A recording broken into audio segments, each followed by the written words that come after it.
examen. Solamente son 3 temitas, ¿no es cierto? Nada más, ¿verdad? Entonces, este tema que les voy a presentar ahora lo he sacado de una presentación antigua que había.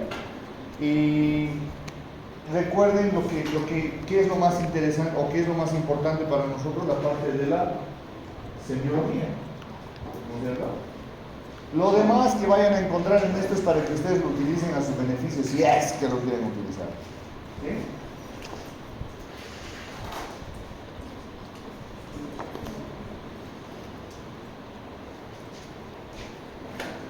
Los síndromes nefrológicos, o dentro de lo que es la parte renal, vamos a ver un montón de procesos patológicos que afecten estrictamente a esta región y vamos a ver dentro de una lista de procesos o de patologías, vamos a ver algunas que son que tienen mayor incidencia en cuanto a presentación. La insuficiencia renal. Todos sabemos que es una insuficiencia renal, ¿no es cierto? Es cuando tu riñón va a dejar de funcionar, ya no va a tener esa capacidad de filtración. Entonces es la pérdida de la función renal que está ocasionada o que va a ocasionar retención de sustancias nitrogenadas expresadas por elevación de la urea, la creatinina en sangre. Eso se acuerda, ¿no es cierto? Si nosotros hablamos de qué es la pérdida de la función renal, ¿ya? Vamos a decir en algunos casos o en algunas literaturas, incluida la última presentación que les voy a pasar, que les he dicho, mencionan la anuria como un dato de insuficiencia renal, y la anuria, según definición o según el significado, es la ausencia total de orina, ¿no es cierto? O de filtración en algunas literaturas.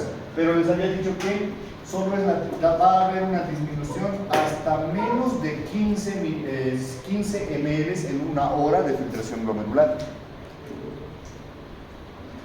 Va a haber alteración del equilibrio hidroelectrolítico, obviamente, no hay filtración, no hay eliminación de algunas sustancias, no hay reabsorción. Va a haber alteración del equilibrio ácido-básico, porque si ustedes se acuerdan, su riñón se encarga de eso. Alteraciones del metabolismo del fósforo, del calcio, y alteraciones de la presión arterial, porque también su riñón está involucrado en el equilibrio de la presión arterial. Alteraciones en la producción de glóbulos rojos. ¿Cómo alterará esa función de glóbulos rojos? ¿Saben? ¿Algunos saben? ¿Se han enterado?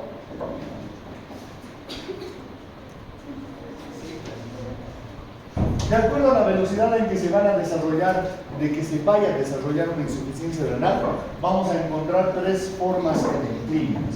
Una insuficiencia renal aguda, una insuficiencia renal rápidamente progresiva y una insuficiencia renal crónica. 3 formas clínicas que nosotros vamos a reconocer de insuficiencia renal. La insuficiencia renal aguda es la que se va a producir en horas o pocos días, que se va a definir por un incremento en la concentración de creatinina principalmente. ¿Hay alguno que era creatinina aquí dentro de los valores que preguntábamos? Ninguno. Ay, me estaba olvidando. Se van a acordar, ese es su valor, ese es su nombre dentro de lo que ustedes con lo que se les ha llamado lista todo el semestre. Sus valores se tienen que acordar y en qué momento está aumentado y en qué momento está disminuido o qué procesos preceden. ¿Ya? Todo eso también se tiene que acordar para su examen. Aumento rápido de la urea y de la creatinina. Entonces les decía, ¿cuánto es el valor de la creatinina, saben? ¿O no? Ya se han olvidado. ¿En qué modalidad están ahora? ¿Descanso? Ya los voy a ver cuando descansen. Oliguria en la mayoría de los pacientes, cuando hay una secreción menor a los 500 cc, dicen de orina en 24 horas. En un 30% de los pacientes va a presentar oliguria. No les voy a preguntar qué son esos términos ahora, porque seguramente nadie va a responder y van a hacer perder el tiempo con ustedes. Desde el punto de vista clínico, podemos mencionar que vamos a encontrar insuficiencia renal aguda, prerrenal, renal y posrenal. Una prerrenal que va a afectar o que se va a presentar a causa, o es la causa más común de una insuficiencia renal aguda, se debe generalmente a una hipoperfusión. Entonces la hipoperfusión es la disminución de aporte sanguíneo.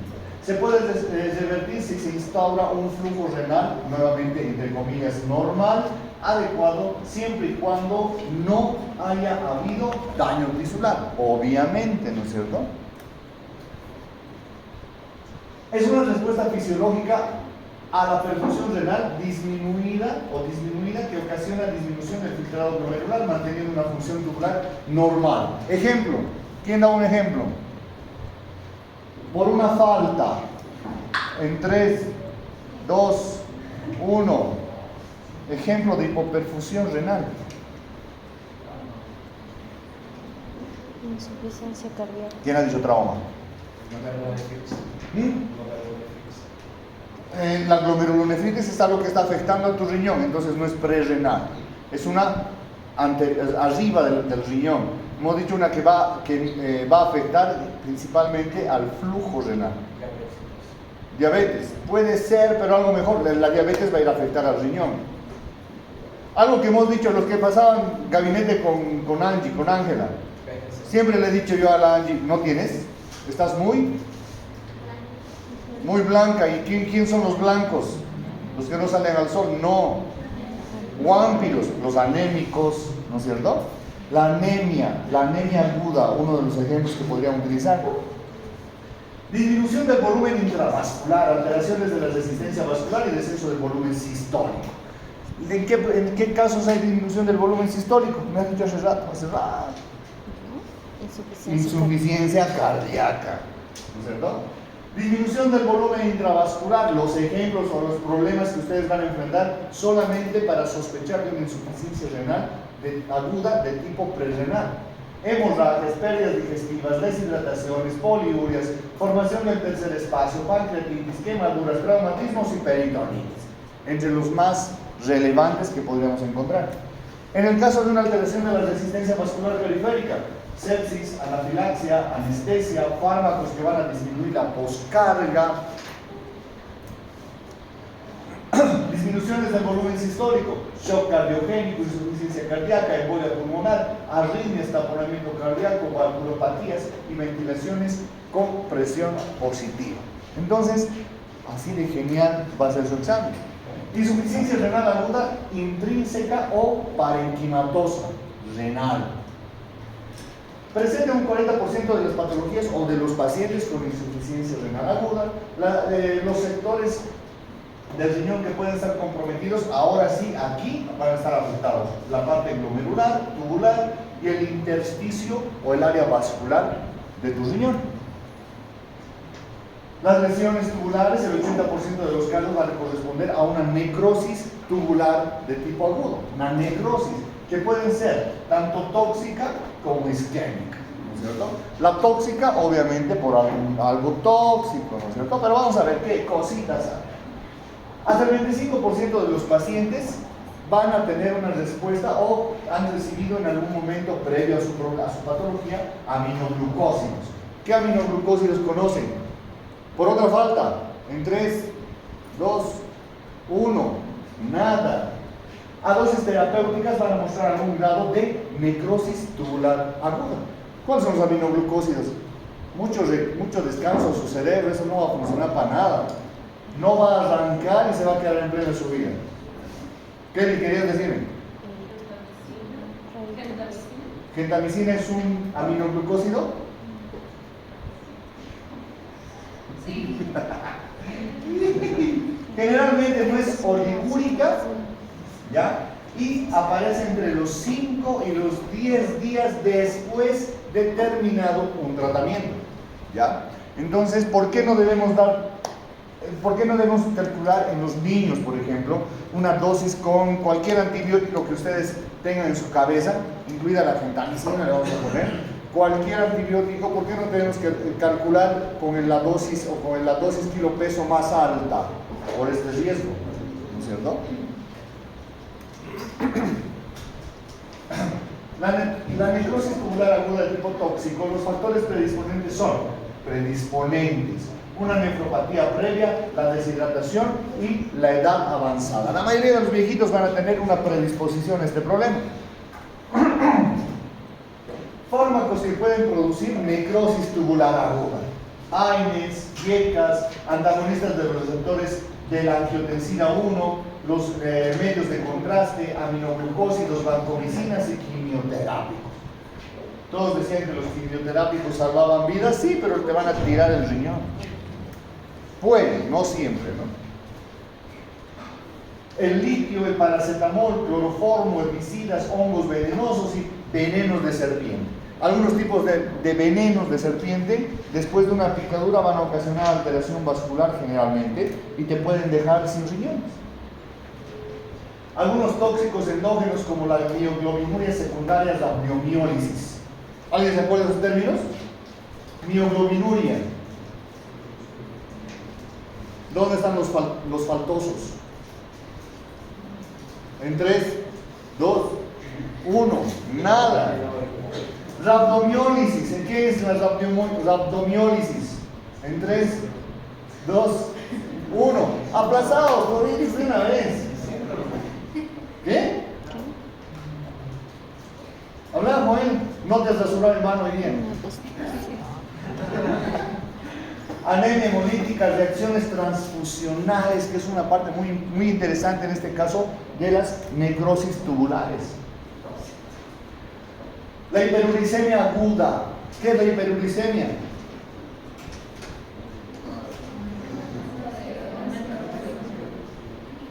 Va a ser una matanza el día lunes y los que han aprobado tienen suerte, creo, ¿no?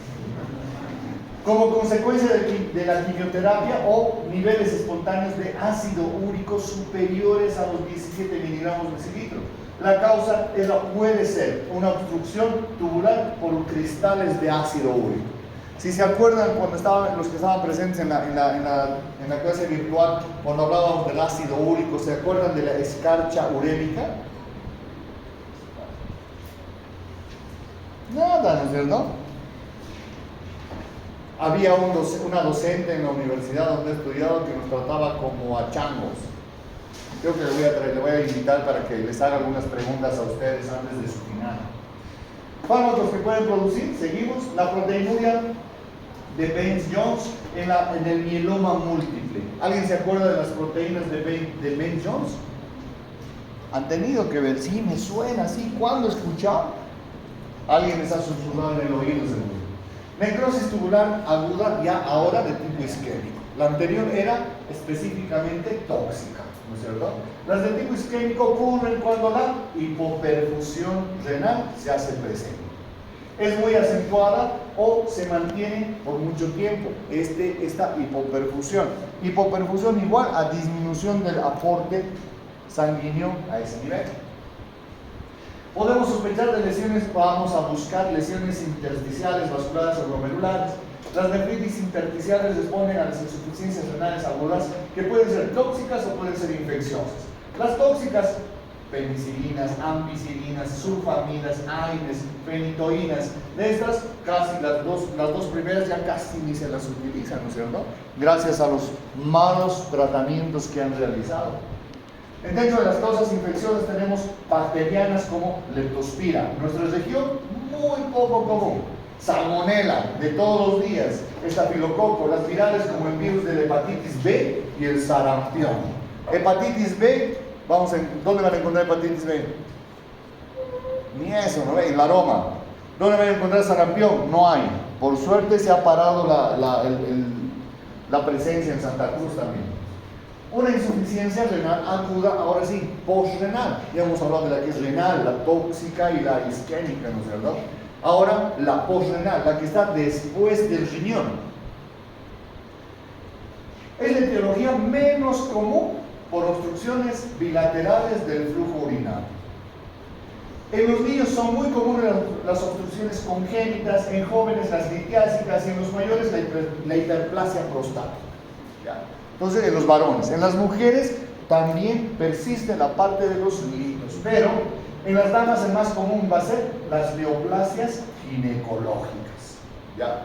Estaba escuchando el otro día lo que es las estadísticas del cáncer. Si no han escuchado, hasta en las noticias ha salido, han hablado las doctoras de que en Tarija ¿ya? Solamente el informe, las noticias han salido de Tarija. Niños, adolescentes de menos de 15 años, varones y mujeres, cáncer de próstata, cáncer de cuello uterino, menores de 15 años. ¿Qué ha pasado? ¿Regalo por sus 15? Una insuficiencia renal aguda dentro de su clínica, ¿ya?, tiene que ver con la causa de la hipoperfusión. En la postrenal, con las causas de obstrucción. Entonces recuerden, antes del riñón, hipoperfusión, no hay volumen sanguíneo. Después del riñón, obstrucciones, ¿no es cierto? Más fácil. En la insuficiencia renal intrínseca o parenquimatosa, la insuficiencia renal, aparece una serie de alteraciones conocidas como el síndrome urémico agudo, que se va a clasificar en una gran línea de procesos.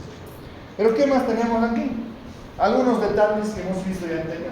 La oliguria depende de la insuficiencia renal, estamos hablando.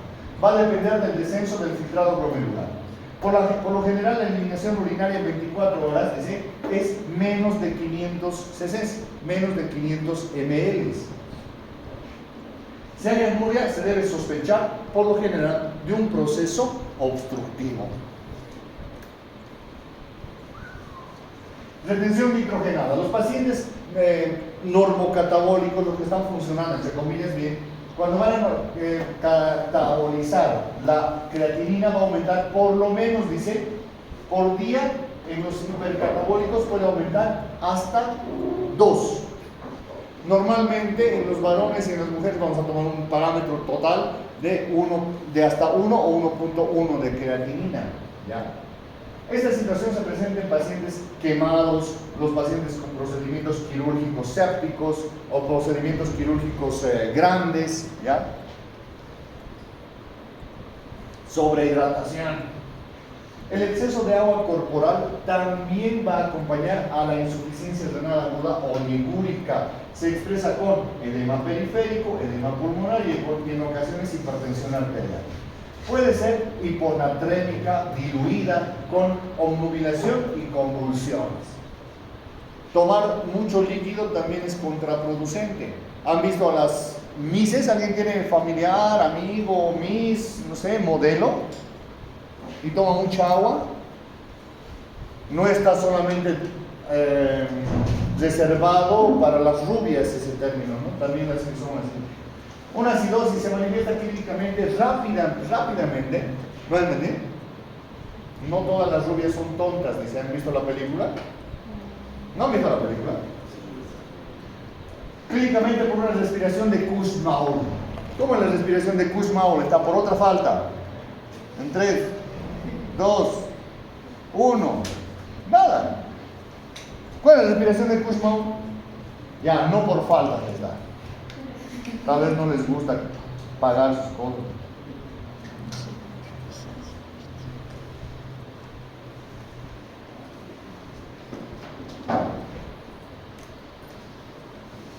Una hiperpotasemia, trastorno electrolítico, ¿ya?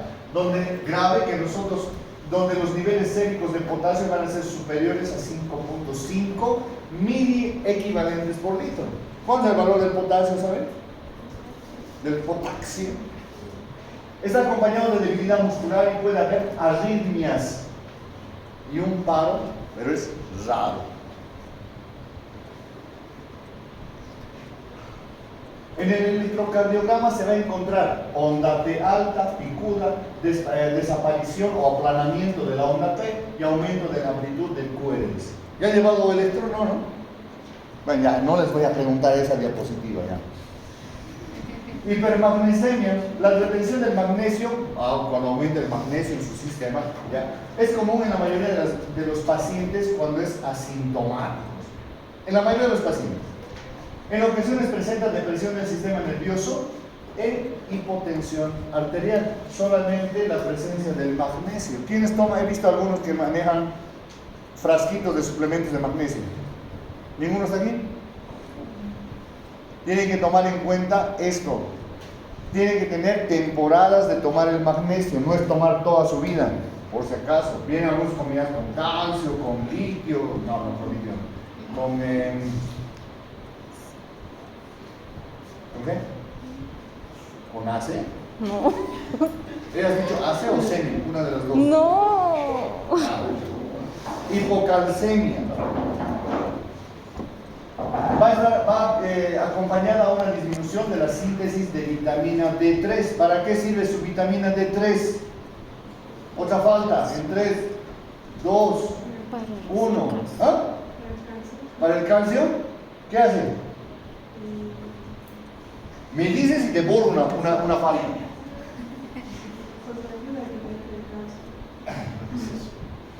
Más bonito.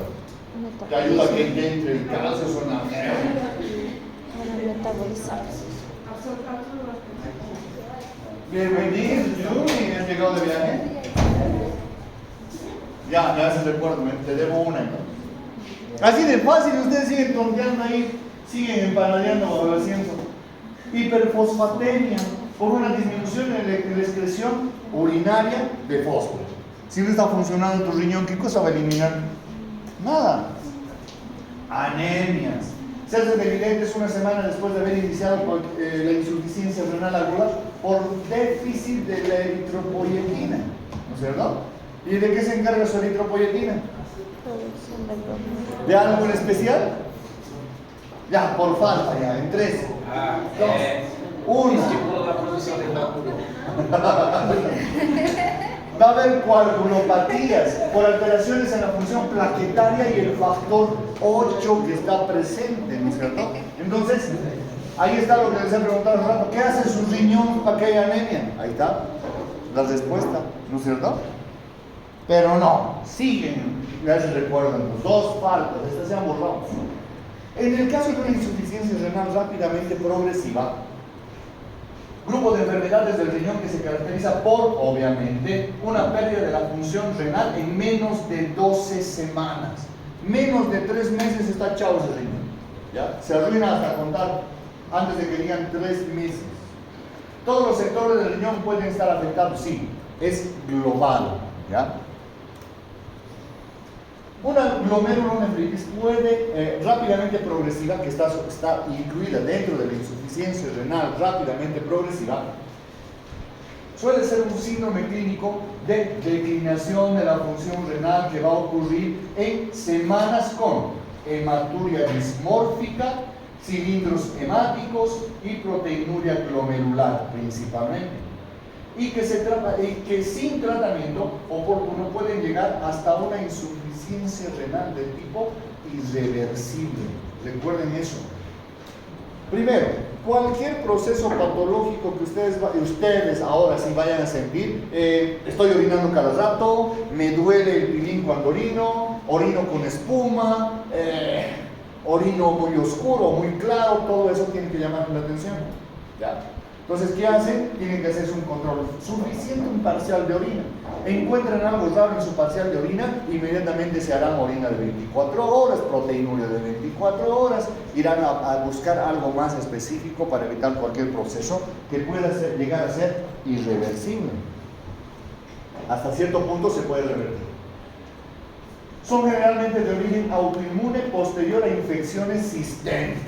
Es un punto muy importante porque en estos pacientes, creo que algunos de los que están en gabinete, para qué les recuerdo, los que estaban, les ha tocado unos resultados bien interesantes dentro de lo que era la inmunología en su examen final, ¿no es cierto? Entonces, esos factores, esos marcadores inmunológicos también se pueden solicitar aquí. Creo que a Ángela le tocó el RO, el anti-RO, SSP, ¿no es cierto? Y eran 2 positivos, ¿no es cierto?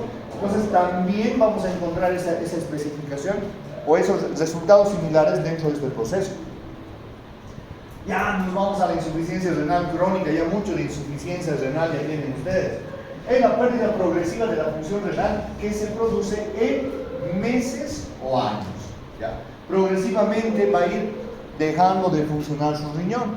Dentro de las características va a tener un todo. Urea y creatinina elevadas, nicturia, hipertensión arterial, anemia, reducción del tamaño renal. Sus riñones se van a hacer michis, ya no va a servir ni para... ¿Saben de comidas?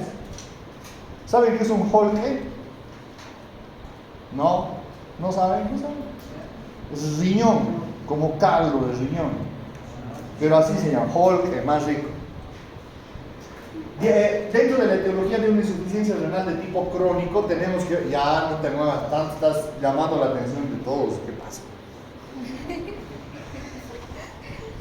La etiología dentro de la insuficiencia renal crónica es visto moverse, no sé. La diabetes mellitus, la hipertensión arterial y las glomerulopatías primarias. Factores interesantes, factores muy importantes. Si ustedes no llegan a controlar en sus pacientes, vamos a llegar a una insuficiencia crónica. Dentro de la fisiopatología de este proceso crónico, vamos a encontrar que el proceso intrínseco del daño renal se va a caracterizar por destrucción progresiva de las nefronas como respuesta cicatrizal a la noxa interviniente, al problema que va a ir a atacar su sistema renal. A partir de los 30 años se pierde un cc del filtrado glomerular por año. Entonces ustedes están todavía funcionando, ¿no es cierto? ¿Cuántos ya he perdido yo? No les voy a decir, me van a criticar. Igual al jury, por eso no quiero decir nada. Lo que determina que una persona de 80 años puede tener una filtración de 60 ml hora. Es hora, no es minuto, por si acaso. ¿Ya? Entonces, imagínense cómo va a disminuir todo eso. El deterioro de la función renal solo se hace clínicamente evidente cuando la filtración glomerular llega entre los 20 y los 30 ml hora. ¿Ya? Esa es la filtración que nosotros tenemos. Que es el umbral para desarrollar un síndrome urémico. Todo ese proceso de la acumulación del ácido úrico. ¡Qué genial! Los síntomas de la insuficiencia renal crónica son de lenta aparición. Las tres características habituales: poliuria, anemia y retención de productos nitrogenados. Entonces, un simple análisis, tu paciente muchas veces viene por cansancio, por dolor en la espalda, algunas veces, ¿ya? Y le ves y no va a tener, no sé, ¿alguno ha visto algún paciente renal? ¿Nadie? No tiene un color normal, ¿no es cierto? El color de su piel va a tener un tinte ceniza. Entonces es algo característico. Dentro de las complicaciones, una hipertensión arterial va a generar sobrecarga, hipertrofia cardíaca y nefroangioesclerosis. Va acelerando el proceso de la nefropatía. Si se va a alterar el riñón, va a generar alteraciones prerrenales, y las alteraciones prerrenales van a ir a complicar otros órganos dentro de su paciente. La anemia, otra alteración, se debe al déficit de la síntesis de lo que va a ser la eritropoyetina y contribuye a la hipertrofia del ventrículo izquierdo por aumento del trabajo cardíaco. Es normopsíquica y normocrónica, ¿cierto? Entonces, esto podría haber estado también dentro del examen del gabinete. A alguno creo que le ha tocado un laboratorio donde teníamos marcadores cardíacos positivos, ¿ya? Teníamos alguna alteración en lo que era la orina, si no me equivoco, entonces podría haber estado cursando con una alteración así. Alteraciones del metabolismo fosfocálcico. Hay déficit de la formación de vitamina D3 activa o calcitriol, con hipocalcemia secundaria a la falta de la absorción del calcio. ¿Dónde se absorbe el calcio? A nivel intestinal, ¿no ven? Entonces, ya todo va teniendo forma. Si ustedes le van a dar más forma, va a estar mejor. La hipocalcemia va a estimular a las glándulas paratiroideas a producir paratormona, la PTH. ¿De qué se encarga la paratormona? ¿Saben? Con aumento de la calcemia y disminución de la fosfatemia. ¿Qué va a hacer la paratormona? Otra falta. En 3, 2, 1. Controla los niveles de calcio. Secundariamente se produce osteitis fibrosa quística. Va a haber formaciones óseas raras en cada parte de su sistema óseo. La acidosis metabólica también va a ser una de las complicaciones de toda esta lista, una de las complicaciones donde por disminución de la excreción renal de los hidrogeniones y pérdida del bicarbonato, en los casos graves hay respiración de Kussmaul, nadie se ha acordado, hiperpotasemia, catabolismo proteico y descalcificaciones óseas. Estos pacientes también van a llegar a tener ese tipo de alteraciones. La desnutrición, mucho más conocido, es causada por la anorexia, la acidosis, la resistencia a la insulina, la proteinuria. Hay disminución del peso corporal, obviamente, la masa muscular y los niveles sanguíneos de albúmina, transferrina y colesterol van a estar por el piso. Todo va a disminuir. Alteraciones hidroelectrolíticas. A medida que se va deteriorando todo lo que va a ser la función renal, la osmolaridad de la vía urinaria se va a asemejar a la plasmática, o sea que van a estar iguales, no va a haber paso de nada por ahí. Situación que se conoce como isostenuria. La isostenuria va a ser eso, lo que dice la osmolaridad en la vía urinaria va a ser la misma que a nivel plasmático, y si hay una osmolaridad igual no va a haber pues paso de productos de uno a otro lado. Esta limitada capacidad para concentrar la orina es lo que generalmente va a ocasionar la poliuria con micturia. Puede haber hiponatremia por intoxicación hídrica, la hipercalemia es compensada por una mayor excreción a nivel del colon, ya, de este ion. Entonces, las complicaciones los van a volver locos. Diátesis hemorrágica, alteraciones de lo que es el sistema de coagulación, por anomalías en la función plaquetaria. Son las toxinas urémicas las que generalmente van a alterar esta función, esta disfunción. Hay prolongación del tiempo de sangría. ¿Cuánto es el tiempo de sangría? Otrito ya no quiere faltas.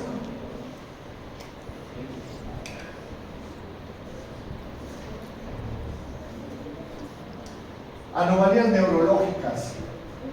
Polineuropatía mixta con predominio de las alteraciones sensitivas, encefalopatía urémica con alteraciones en el estado de conciencia. Tu paciente va a ir poco a poco entrando con alteraciones de hasta letargo. Va a haber fatiga, prurito por la uremia, por el aumento del ácido úrico, el gusto metálico, sabor metálico, taquipnea, disnea de esfuerzo, anorexia, náuseas, entre algunos. Vamos empeorando a nuestro paciente. Debilidad, disfunción eréctil, entumecimiento de las piernas, irritabilidad, obviamente que va a haber disfunción eréctil, ¿no es cierto? ¿Para qué ella se va a reproducir? Dentro de los signos, aspecto enfermizo, decaimiento, palidez, equimosis, edemas, aliento amoniacal, estertores, derrame pleural, hipertensión arterial, cardiomegalia, un frote pericárdico, y siguen habiendo más signos. Hemorragias digestivas, palidez, isostenuria, nicturia, piernas inquietas, calambres, estupor, mioclonías. ¿Se acuerdan que había un problema renal? Como la asterixis, esas mioclonías que van a producir por insuficiencia renal crónica. Se debe al aumento del síndrome nefrótico. Aquí entramos a otro tipo de problema. El síndrome nefrótico. Ya hemos hablado de la insuficiencia renal aguda, hemos hablado de la insuficiencia renal crónica, ¿cierto? Las alteraciones renales. Ya entramos a otro grupo que van a ser los síndromes, el síndrome nefrótico. En este caso, se debe a un aumento de la permeabilidad de lo que es los glomérulos a las proteínas plasmáticas, lo que quiere decir que van a salir más proteínas del riñón. Síndrome nefrótico. Vamos a tener una proteinuria mayor a los 3.5 gramos, ya, en 24 horas. Vamos a tener una hipoalbuminemia, la albúmina menor a los 3 gramos, y un edema en nuestro paciente. Todo característico, específico del proceso. Dentro de la etiología, el 70% de los pacientes que tienen un síndrome nefrótico van a cursar con una glomerulopatía previa, primaria, ¿ya? de causa establecida. El 30% de los demás van a ser secundarios a un problema o a una enfermedad de tipo sistémico, un tipo general. Dentro de sus causas pueden ser secundarias a linfomas, diabetes, infecciones por VIH, lupus, fármacos, infecciones. Todos esos procesos nos van a llamar la atención. ¿Qué más vamos a conocer? La fisiopatología. El edema periférico, por ejemplo, es blando, con signo de fobia positivo. Es la manifestación clínica más importante de estos pacientes. Entonces, es blando. Y entonces, el edema cardiogénico, ¿cómo será? Duro. Se debe a dos causas. La hipoalbuminemia va a producir una disminución de la presión oncótica de lo que es el plasma, con trasudado de líquido hacia el intersticio. Entonces, la pérdida de las proteínas va a llevarte a la salida del líquido al espacio intersticial.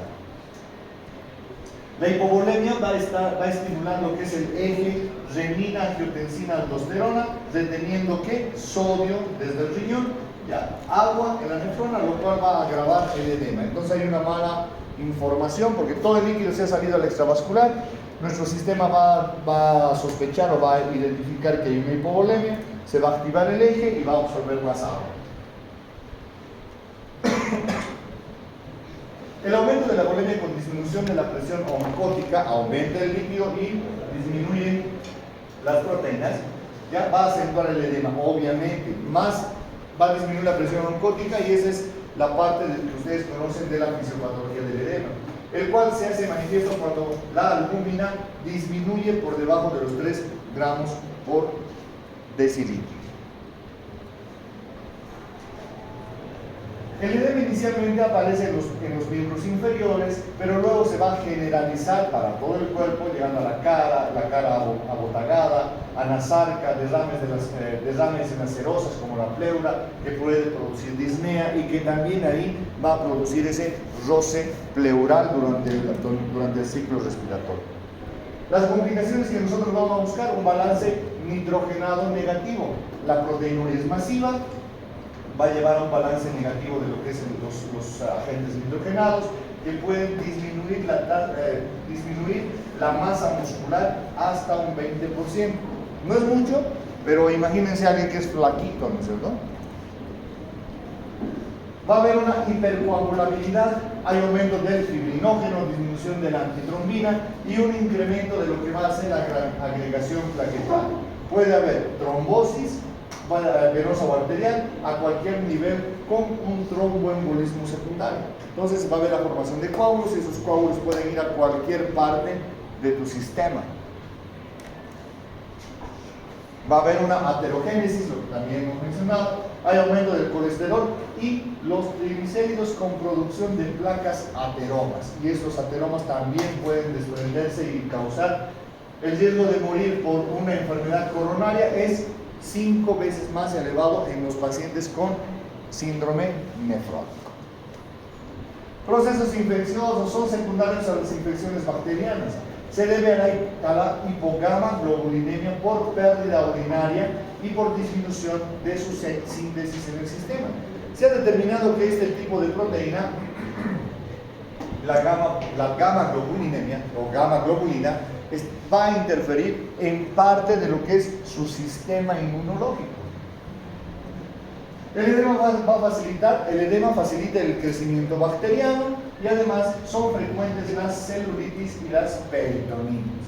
La celulitis no es el tipo de celulitis que cuando están viéndose al espejo se agarra un pedazo de su pierna y dicen, ¡ay, tengo celulitis! No es eso, ¿no es cierto?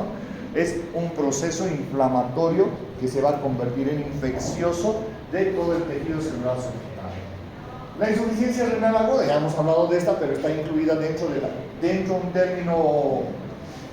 una parte intermedia de lo que va a ser el síndrome nefrótico y el síndrome nefrítico.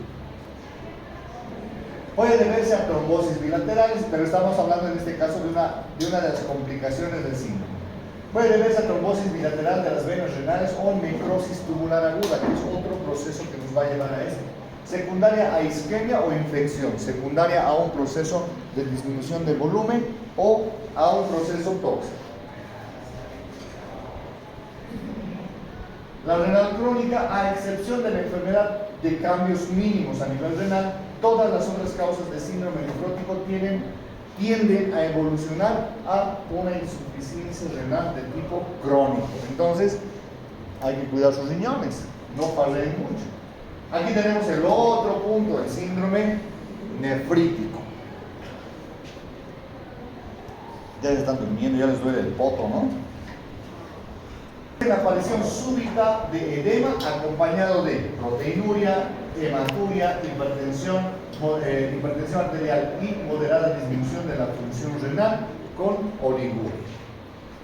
Se observa en glomerulopatías con predominio inflamatorio. Entonces empieza con un proceso inflamatorio. ¿Qué características vamos a tener? Ya hemos dicho, una oliguria, proteinuria, hematuria, edema, hipertensión. ¿Puede asociarse a una insuficiencia renal aguda o de rápida progresión? Sí. Las causas: glomerulonefritis postinfecciosa, generalmente estreptococo, virus y otras bacterias. ¿Por dónde entran los estreptococos a su cuerpo? Hasta por otra falta, para que se emocione. ¿Nada? Piel. Y si no hay ninguna lesión en tu piel, una mejor, que todos han tenido. ¿Dónde? ¿Alguien ha dicho algo? Si le pregunto a Joel, ¿qué ha dicho él? ¿Qué? ¿Ah? ¿Por dónde entra? ¿Por la faringitis? Por la vía aérea superior, ¿no es cierto? ¿Qué problemas les va a causar?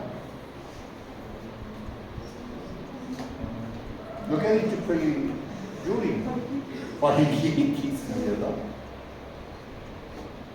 Glomerulopatías por inmunoglobulina A, como en el síndrome de Henoch-Schönlein. Nos va a preguntar, no puedo ni pronunciar.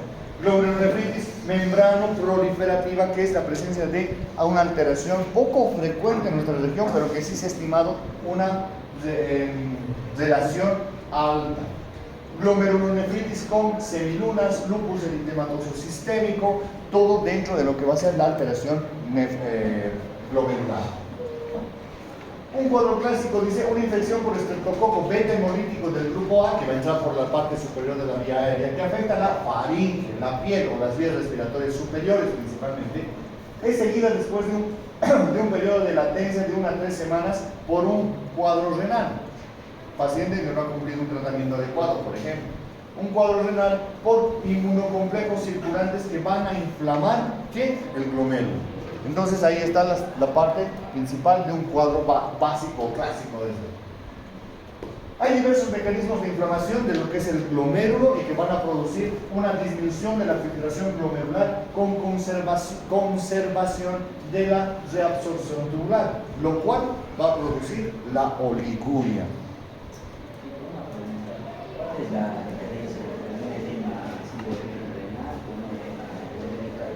Ya, ahorita te voy a responder. Hace rato ya he preguntado. Ahorita te voy a responder. La retención, dentro de este proceso, la retención de agua y sal y la disminución de la filtración glomerular va a producir hipervolemia, lo que se va a expresar en hipertensión arterial. Muchos de los tratamientos de hipertensión arterial están asociados a diuréticos. Esto puede llevar a una insuficiencia cardíaca congestiva y encefalopatía hipertensiva. Clínicamente, oliguria, edemas, hipertensión, edema pulmonar, hematuria, proteinuria, que están marcadas dentro de la clínica.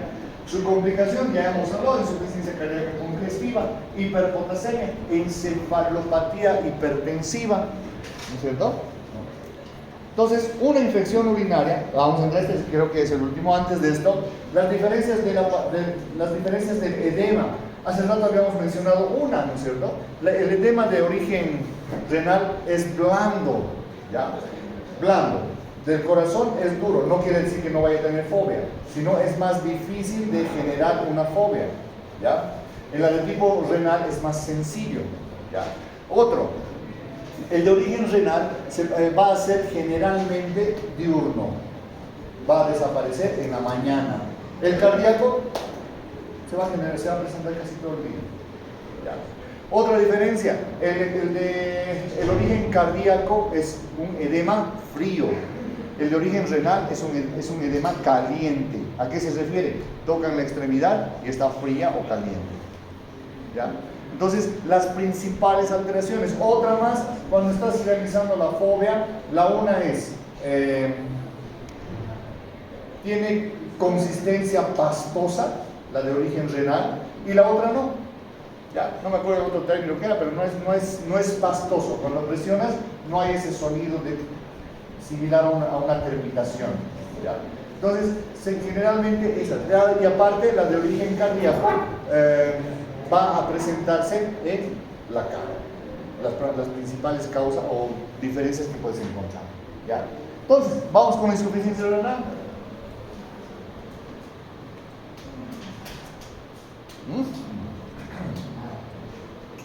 En las condiciones en la condición en la cual las bacterias se establecen y se multiplican en cualquier sector del tracto urinario, en cualquier área pueden multiplicarse. El diagnóstico requiere la demostración de una bacteriuria. Entonces, una bacteriuria, en este caso significativa, es la demostración de más de 100.000 unidades formadoras de colonia por milímetro de orina. Pero el resultado está dado dentro de un cultivo. Tú mandas a cultivar tu orina y te dicen, resultado, se encontró crecimiento, desarrollo, creo que dice, de más de 100.000 unidades formadoras, o de 100.000 colonias formadoras de bacterias. La seguridad del diagnóstico va a aumentar si aparece leucocituria, más de 5 leucocitos por campo. En el varón, 5 a 6. En la mujer, 8. ¿Ya? Pero en la embarazada hasta 12 todavía podemos tolerar, pero no podemos decir, no, tiene 11, no es infección urinaria. No, ese proceso puede estar en temporada o en periodo de incubación y te va a venir con dolores de parto o con un fracaso del embarazo, un aborto, y va a ser porque no has cumplido con una regla de no dejar a tu paciente así. En los varones, más de 10.000 colonias formadoras de bacterias, ¿ya? En 3 por milímetro cúbico de orina es indicativo de una infección del tracto urinario. Otra vez, el detalle del cultivo, ¿ya? El periodo neonatal es más frecuente en varones, pero después es lo más frecuente en las mujeres. En los niños, varones, infección urinaria. En las niñas no está. En las niñas, en las mujeres grandes ya es más frecuente. Algo que les iba a mencionar de esto, todo reporte de laboratorio, examen general de orina, que te marque, le pondremos 6, 8 de leucocitos, ¿ya?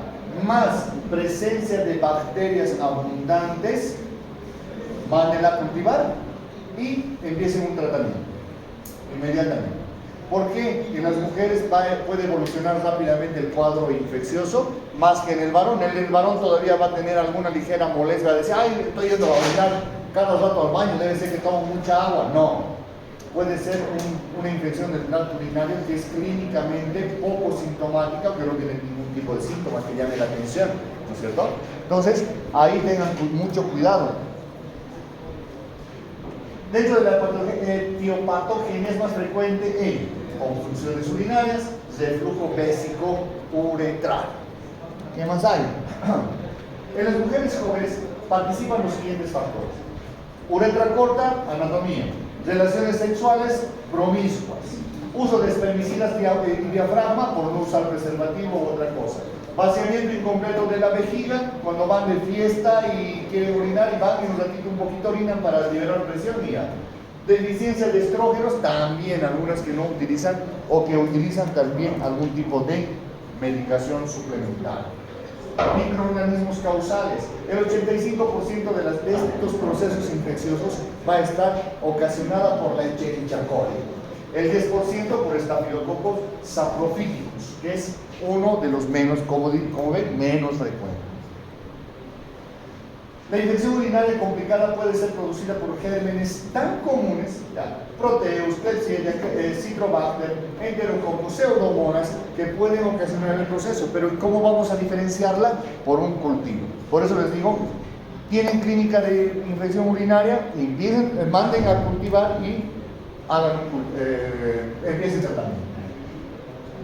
La infección urinaria baja o infección urinaria infección del tracto urinario bajo, ¿ya? Los síntomas generalmente van a ser disuria, olacuria, tenesmo vesical, molestias o dolor suprapúbico, urgencia miccional, hematuria generalmente microscópica, raras veces alcanza una hematuria macro. Puede presentar fiebre y escalofríos, dolor en los flancos, en la región lumbar, náuseas, vómitos y alteraciones del estado mental en pacientes ancianos, porque ellos ya han visto que han disminuido su filtración glomerular, entonces ya tienen mayor clínica o mayor posibilidad de acumular algo más en su cuerpo. Tenemos bacterias asintomáticas, lo que les he mencionado hace rato.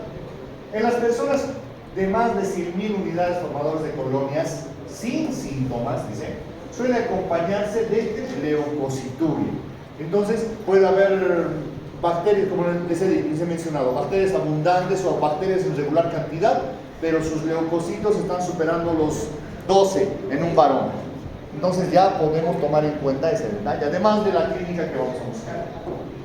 Es frecuente en embarazos, receptores de trasplante renal, pacientes neutropénicos, cirugías urológicas. En esa parte tenemos que tener mucho más cuidado. Y como siempre, al principio de nuestra lista están las embarazadas. Además de un cuadro clínico clásico, ¿ya? Van a presentar debilidad, irritabilidad, náuseas y cefalea. Frecuente en varones, pacientes mayores de 65 años, presencia de sonda vesical, niños, uso reciente de algún antibiótico, diabetes, ¿no es cierto? Entonces, ustedes ya saben de por sí que cualquier manejo o uso de antibióticos van a disminuir su sistema inmunológico. Por eso, en los niños es más fácil de que se encuentre esto. Las recaídas, cuando no cumplen tratamientos, ¿no es cierto? En la bacteriuria recurrente con el mismo microorganismo que aparece hasta 3 semanas después de haber terminado el tratamiento y significa falla para erradicar la infección. Entonces recuerden cuáles son las reglas del uso de antibióticos. O como sea le van a dar. Tome esto una vez al día. No más de 3 días, no menos de 3 días, 3 o 5 días. Dar el antibiótico por tiempo adecuado. 1. ¿Qué más? Una dosis. ¿Besos? Una dosis. Dosis. Dar el medicamento en dosis adecuada. No dar leche, ¿No dar leche? ¿De qué está hablando? porque no debemos comer laxinios como antibióticos. Ya. Productos lácteos. Ya, puede servir, ya, aunque se ha demostrado que algunos medicamentos se puede ingerir hasta 30 minutos después de haber ingerido productos lácteos. ¿Ya? Pero ya, sirve. Pero hay otro. Entonces me han dicho, dosis adecuada, por tiempo adecuado y el antibiótico adecuado. ¿No es cierto? En ustedes ya no utilizarían una ampicilina porque les va a hacer cosquillas. ¿No es cierto? Entonces ya no, entonces utilizaríamos algo mejor.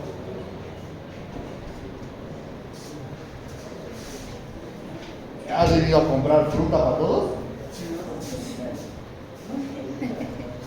Las reinfecciones, que no es lo mismo que las recaídas. Aparición de la infección por otro germen después de 10 días de haber erradicado a la gente que ha producido la primera infección. Entonces, una reinfección. Muy raras veces se van a... Tratamiento hemos terminado para la Escherichia coli y a menos de 10 días otra vez infección urinaria con el mismo agente, muy rara vez. A menos que no haya cumplido con las recomendaciones del caso. Dentro de nuestro interrogatorio van a ser a esos dos que están enamorando ahí atrás. Muy fuerte están hablando, no me dejan pensar ni escucho mis pensamientos. Ya sabemos que vamos a encontrar un porcentaje muy alto de diagnóstico en nuestro interrogatorio, en nuestra enfermedad. El uroanálisis, el examen general de orina, es el sedimento que nos va a representar o nos va a encontrar generalmente leucocituria, más de 5 como habíamos dicho aquí, pero les recomiendo 6 a 8 en el varón. Bacteriuria de más de 1 por campo. Bacterias presentes, muy raras veces te dicen el número, pero te dicen escasa cantidad, regular cantidad, abundante cantidad. Cilindros leucocitarios, que son formas o acúmulos de cilindros, ¿ya? En forma de leucocitos, en forma de cilindros. ¿Qué más? El urocultivo confirma la hipótesis que tú has lanzado. Se recomienda utilizar la primera orina de la mañana y recolectar de la mitad de la micción. Solicitar tipificación del germen y el antibiograma. Favor realizar cultivo o urocultivo y antibiograma. Siempre tiene que ir eso, ¿ya? Para que soliciten este detalle. La primera orina, ¿por qué? Generalmente las mujeres, antes de cualquier estudio, sea ginecológico o de un análisis de orina, ¿qué hacen? Van al baño, se lavan o van del doctor y van a entrar a su Papá Nicolau y dicen, un ratito al baño voy a entrar. Cuando tomas la muestra de Papá Nicolau, ¿qué encuentras? Papel higiénico. No sé para qué se meten hasta tan adentro papel higiénico, ¿no es cierto? Nos quita todo lo que nosotros tendríamos que buscar. Entonces, son detalles que nosotros buscamos en un estudio. ¿Algo raro que hayan encontrado en una orina ustedes? ¿Nada? Muy bien. Entonces, cuidado sus